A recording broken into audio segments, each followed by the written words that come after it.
네, 다음으로 이제 세 번째 어프로치, 세 가지 어프로치 중에서 마지막 어프로치는 functional approaches, 기능주의적 관점.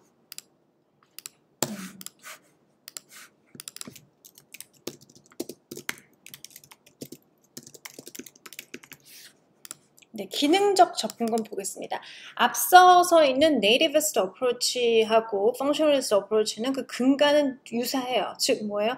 인간이 가지고 태어난 언어를 위한 독특한 인지 구조를 인정한다. 그거는 인간만이 가진 유일한 special ability인 걸 인정한다예요. behavioralism에서는 그걸 찾아볼 수 없다 그랬어요. nativist와 functionalist는 둘 다를 이 두 포지션은 모두 다 태어날 때부터 태생적으로 생득적으로 뭔가를 가지고 태어난다. 인간 인지에 대한 믿음을 인정한다고 했어요. 그러나 앞선 nativist approach하고 functional approach의 근본적인 차이는 뭐예요? 타자의 중요성에 대한 인식이라고 했어요. 앞서 있는 생득주의는요. 생득주의 타자의 중요성 논하지 않아요. 타자라는 거는 여기서 이제 상호작용을 이야기하는 건데요. 타자의 중요성, 상호작용, 언어적,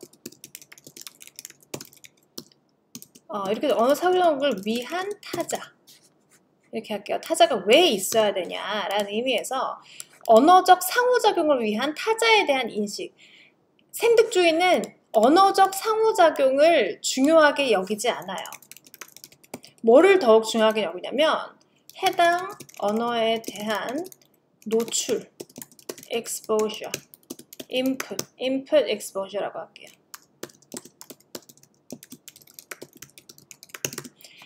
input exposure를 중요하게 생각해요. 그러니까 타자랑 의사소통을 하는 것 그 자체를 중요하게 여기는 게 아니고 외부에서 들어오는 그 input 그 자체의 중요성, 그 노출의 중요성에 대해서 이야기를 하고 있는 거고 반면에 여기서 말하는 기능주의는 상호작용을 굉장히 중요하게 인식을 하죠. 해당 언어에 대한 노출을 중시할 뿐만이 아니라 해당 언어로 이루어지는 의사소통을 굉장히 중요하게 여겨요. 그러면 왜 상호작용과 해당 언어에 이루어진 의사소통이 있는데 그거를 뭐 상호작용주의라든지 의사소통주의라든지 그렇게 부르지 않고 기능적 접근법, 기능주의라고 부르는지 알려드릴게요. 언어는 기능적 접근법에서 얘기하는 언어의 특징은 언어의 용도는 의사소통을 위한 도구, 툴이나 인스트루먼트예요. 툴이나 인스트루먼트예요. 의사소통을 위한 도구로서 언어를 정의를 해요. 그러면 의사소통은 누구랑 하는 거죠? 의사소통은 타인이랑 하는 거죠. 그러니까 타인이 기능적 접근법에서 굉장히 중요하게 여겨지는 거예요. 그래서 다시 한번 얘기하지만 언어의 용도는 의사소통을 위한 도구이고 더 나아가서 언어란 의사소통 위한 도구로서의 기능을 수행한다. 기능을 가지고 있다. 라고 정의를 하는 거예요. 기능적 접근법에서는. 다시 한번요.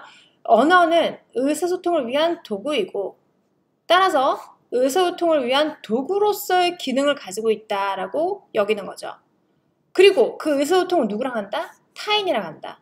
그래서 기능적 접근법이라고 부른다라고 생각하시면 돼요. 앞선 네이티비즘은 타인과 함께하는 의사소통을 언어 습득의 필수 불가결한 요소로 보지 않는 반면 기능적 접근법은 타인과 함께 언어로 하는 의사소통을 언어 습득의 필수적인 요소로 본다는 데 그 차이점이 있어요. 자, 그럼 계속 보도록 하겠습니다. More recently, with an increase in constructive perspectives on the study of language, 이거는 굉장히 중요한 용어인데요. 지금은 안 하고 조금 나중에 하도록 하겠습니다. 뒤에 나오거든요. We have seen a shift in patterns of research. The shift has been has not been so much away from generative cognitive side of the continuum. 자, cognitive side of a continuum에서 크게 벗어나지 않아요. 그 말은 인간의 언어를 위한 인지를 인정을 여전히 하고 있다라는 거를 알 수가 있죠. But rather, a move more deeply into the essence of language. 언어의 근본적인 성질에 대해서 더욱 집중을 한다라고 생각하시면 되는 거예요. 여기서 말하는 언어의 근본적 성질이란 뭔가요? 의사소통을 위한 도구로서의 기능을 하는 그 언어를 말하는 거예요. 됐죠? Two emphases have emerged. 첫 번째, researchers began to see the language was just one manifestation of the cognitive affective ability to deal with the world, with others, and with the self. 세상과 타인과 그리고 스스로를 인지적으로 정서적으로 뭔가 딜하기 위한 뭔가 이렇게 다루기 위한 도구로서 언어를 보기 시작했다. 또요. Moreover, the generative rules that are proposed under the nativist framework were abstract, formal, explicit, and quite logical. 앞서서 촘스키가 제안한 그런 제너러티브 룰 있죠? sentence는 NP 플러스 V 플러스 뭐 NP 이런 거. 굉장히 추상적이고 형식적이고 명시적이고 그리고 굉장히 logical, 논리적이지만 yet they dealt specifically with the forms of language. 거의 언어의 형태만을 이야기하는 측면이 있어요. Not with the deeper functional levels of meaning constructed from social interaction. 자, 기능적인 레벨에서의 뜻이 아니라 저 사람이 저때 저 말을 했어. 저 말을 도대체 왜 했을까? 이런 의미적인 기능이 아니라 여기 meaning이라고 적혀있네요. 의미적인 요소가 아니라 폼적인 요소에만 너무 집중해서 이야기했다, 지금까지. Examples of forms of language are morphemes, words, sentences, and the rules that govern them. 자, 여기 적혀있죠?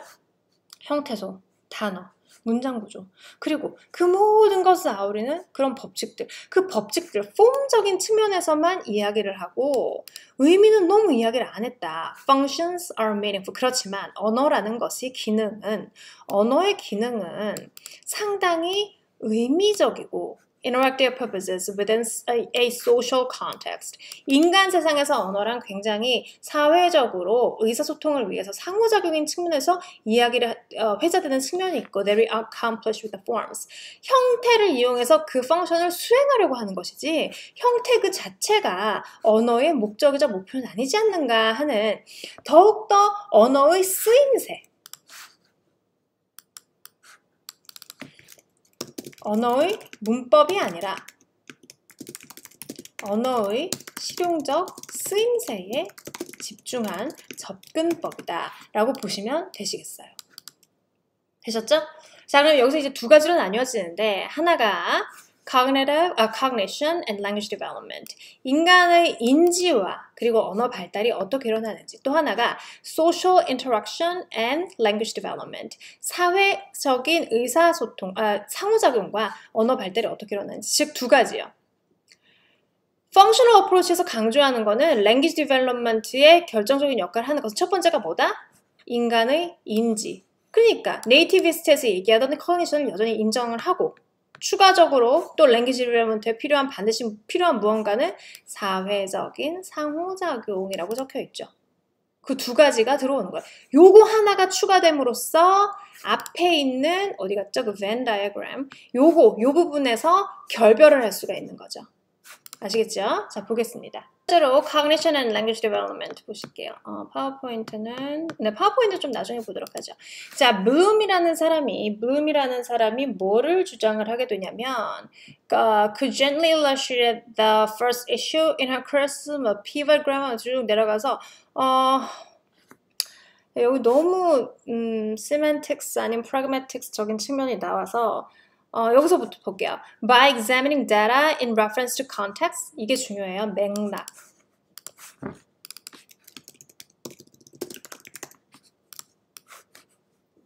앞서서는 언어가 사용되는 맥락, 그 네이티비즘에서는 언어가 사용되는 맥락을 고려하지 않았죠. 그냥 문장을 보고 성분을 나누고 그 다음에 클래스를 나누고 품사를 나누고 그런 것만 했어요. 룰을 분석하는 거. 근데 맥락을 이제 고려하기 시작한 거예요. 똑같이 너 뭐야? 이렇게 이야기해도 그 맥락에 따라서 되게 귀여운 이렇게 애교가 될 수도 있고 아니면 시비가 거는 것도 될 수도 있고 다 다르잖아요. 그래서 맥락을 중요시 여기기 시작했다. 즉 아까 얘기한 그 meaning의 중요성에 대해서 다시 한번 나오게 되는 거예요.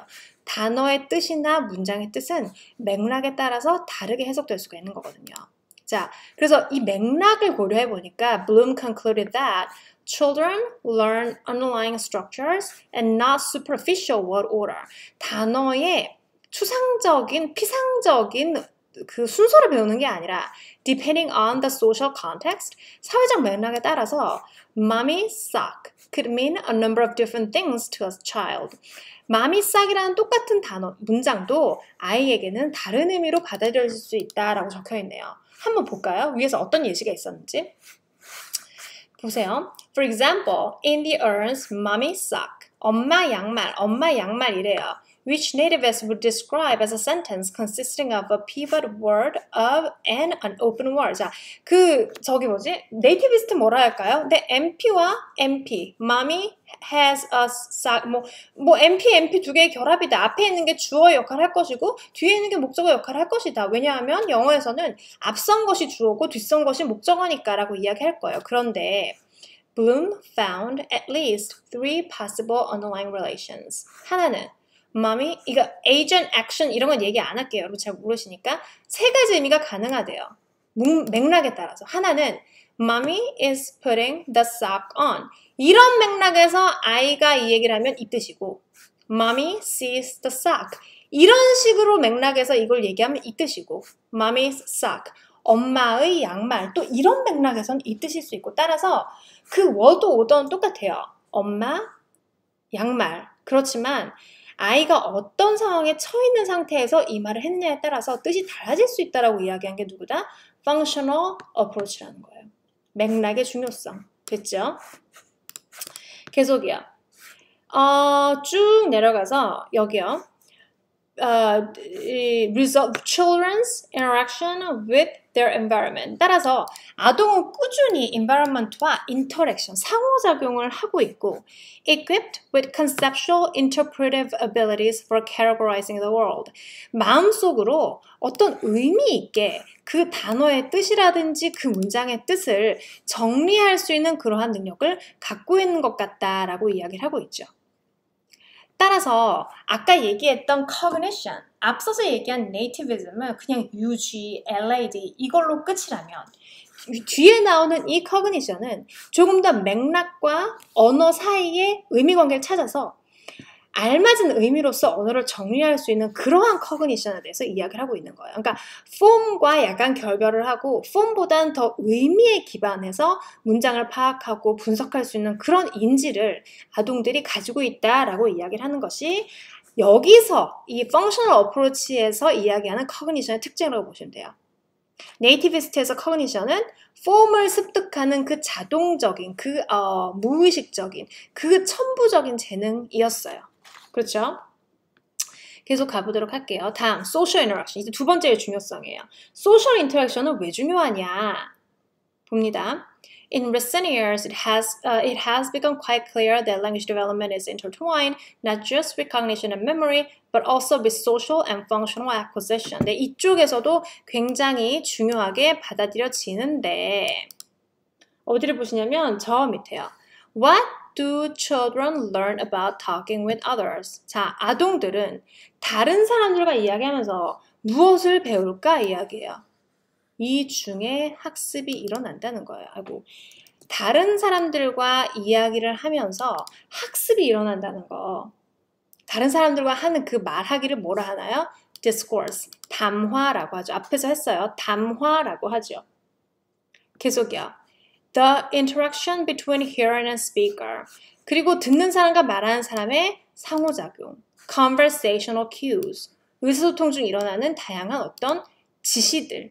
Within such a perspective, the very heart of language its communicative and pragmatic function is being tackled in all its variability. 자, 중요한 거는 그래서 언어의 심장부에는 뭐가 있다고 얘기하나요? 폼이 아니라 의사소통을 위한 기능, 그리고 활용론적인 기능이 있다고 보는 거예요. 그것들이 전체적으로 랭귀지 디벨롭먼트에 함께 포함되어 일어나게 된다.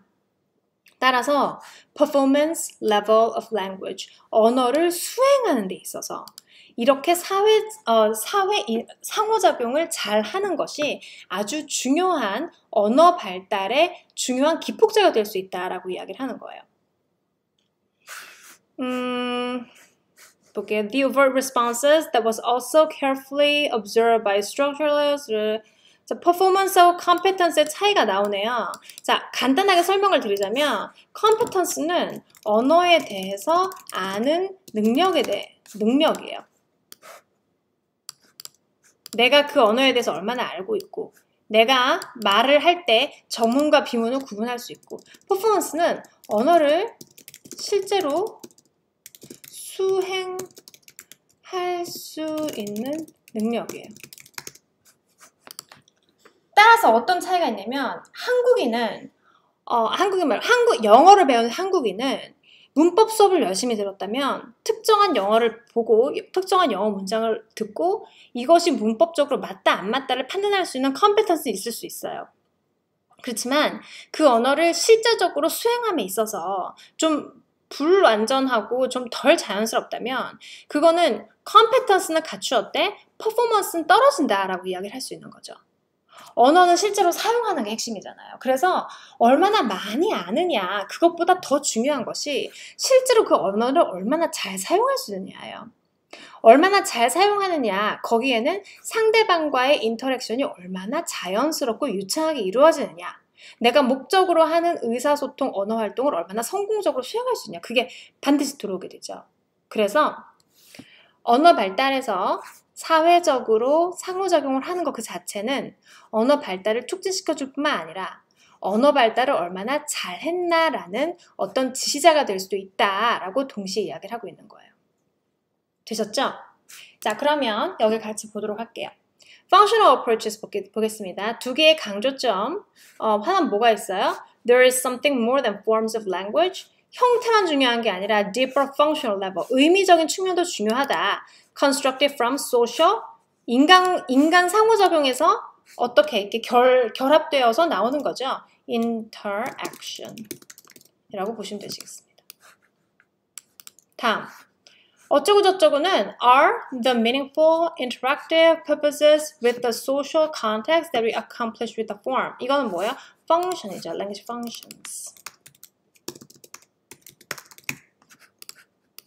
언어의 기능이란 뭔가 의미 있는 것이고 그것이 의사소통 중에 수행되는 것. 그거를 기능이라고 해요. 언어의 기능.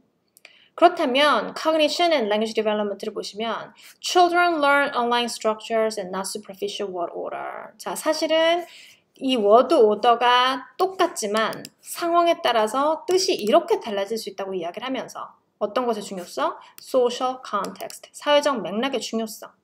됐죠? 그리고 already know about the world, 세상과의 의사소통 중에서 학습자들이 아는 것을 이야기할 수 있고 또 배우게 된다라고 나오네요. 자, 그래서 새로운 관점은 바로 이겁니다. Child's acquisition of the functions of language. 언어의 기능을 배우는 거. 아, 이럴 때는 이렇게 얘기해야 돼. 저럴 땐 저렇게 이야기해야 돼. 하는 그 의미적인 단위에서의 어떤 언어의 중요성. Relationships of the forms of language to those functions. 특정한 폼이 기능과 어떻게 연결되어 있는지 이 폼, 문법을 아는 것에서 끝나지 않고 이 문법을 내가 어떤 기능을 수행하기 위해서 언어적으로 잘 사용할 수 있는지 그 사용법의 측면에 더욱더 치중해야 된다 하고 얘기하는 거예요. 다음, Social interaction and language development의 중요한 것은 Social functional acquisition 그 자체가 굉장히 중요하다는 거예요. 그리고 what children learn about, talking with others, connected pieces of discourse, the interaction between hearer and speaker, conversational cues, 뭐 이런 것들이요. 그래서 결과적으로는 언어는 의사소통을 위한 도구이고 또 활용론적으로 어떤 기능을 수행하기 때문에 그 내면적인 내면적인 특성을 잘 이해할 수 있게 언어가 습득이 되는 것이 바로 functional approach의 특징이라고 보시면 돼요. 자, 그래서 여기 우리 지금까지 behavioralism하고 nativism하고 functionalism 세 개를 했고요. 얘기했다시피 behaviorist는 뭔가를 하게 되고 그거를 반복해서 하게 되면서 계속 보상을 받게 되고 하나의 헤빗으로 굳어지는 거. 그 행동적인 관점이죠. 네이티비스트와 펑셔널의 공통점은 인간의 커그니션을 인정한다. 그렇지만 네이티비스트는 좀 더 폼에 근접하여 그 언어 습득을 설명한 반면 펑셔널리즘은 미닝에 근접하여 소셜 인터랙션을 강조하면서 미닝에 근접하여 언어 습득을 설명한다. 사회적인 human relationship이라든지 어떤 discourse, conversation 그 자체가 언어 습득에 굉장히 중요한 역할을 한다라고 정리를 하시면 되시겠어요. 뭐 여러분은 어떤 학설이 가장 맞는 것 같아요? behaviorist는 이미 아무도 안 믿는다고 했으니까 아닌 거고 nativist하고 functional이 있는데 그래도 뭐 의사소통이 중요하니까 뭐 functional이 더 맞는 것 같기도. 근데 nativist도 우리가 버릴 수 없는 어떤 장점이 있긴 해요. 우리 책에서 deeply discuss 되지는 않았지만 그래도 장점이 있고 또 functionalism은 의사소통이나 타자의 중요성, 그 다음에 인간관계에서 습득되는 어떤 활용론적인 언어 습득 그걸 설명할 수 있는 장점이 있죠. 따라서 앞서서 얘기했다시피 우리 사회과학은 어떤 하나의 띠오리가 무조건 맞고 다른 거는 다 틀려. 이게 별로 없어요. 이거는 이렇게 설명이 될 수 있고 저건 저걸로서 설명이 될 수 있고 그렇게 이게 조합으로 나가게 돼요. 정반합 같이. 그래서 현재 네이티비스트도 어느 정도 각광을 받고 있고 펑셔널리스트도 어느 정도 각광을 받고 있거든요. 인간은 머릿속에 언어를 위한 인지가 있는 건 확실해요. 커그니션은 반드시 있어요. 비헤이비어리스트처럼 머릿속의 거를 설명하지 않으면 안 돼요. 네이티비스트와 펑셔널의 강점은 인간의 인지를 인정한다는 거예요. 언어를 위한 인지를. 다만 네이티비스트는 그것이 좀 더 폼으로 driven 되어 있고 펑셔널은 meaning적으로 driven 되어 있으니 두 개가 약간 다소의 차이를 보이는 것뿐이지 근본적으로 language cognition을 주장하는 것에는 그 기저에는 공통점이 있다는 것을 기억하시면 되시겠어요. 소셜 인터랙션을 중요하게 생각하는 펑셔널리즘 그리고 크리에이티브 컨스트럭션을 과거에 설명하지 못했지만 그거를 잘 설명할 수 있는 그리고 overgeneralization 그 데이터를 잘 설명할 수 있는 네이티비스트 그 두 가지 잘 알아두시면 되시겠습니다. 네, 이번 주 강의는 여기서 마치겠고요. 다소 긴 강의여서 제가 여러 부분을 잘랐는데요. 시간 있을 때마다 꼭 챙겨보시고 이어지는 퀴즈 꼭 만점 획득하셔서 이번 주 출결 획득하시기 바랍니다. 네, 여러분 그럼 궁금한 점 있으면 이메일 보내주시고요. 오늘 한 주도 수고하셨습니다. 감사합니다.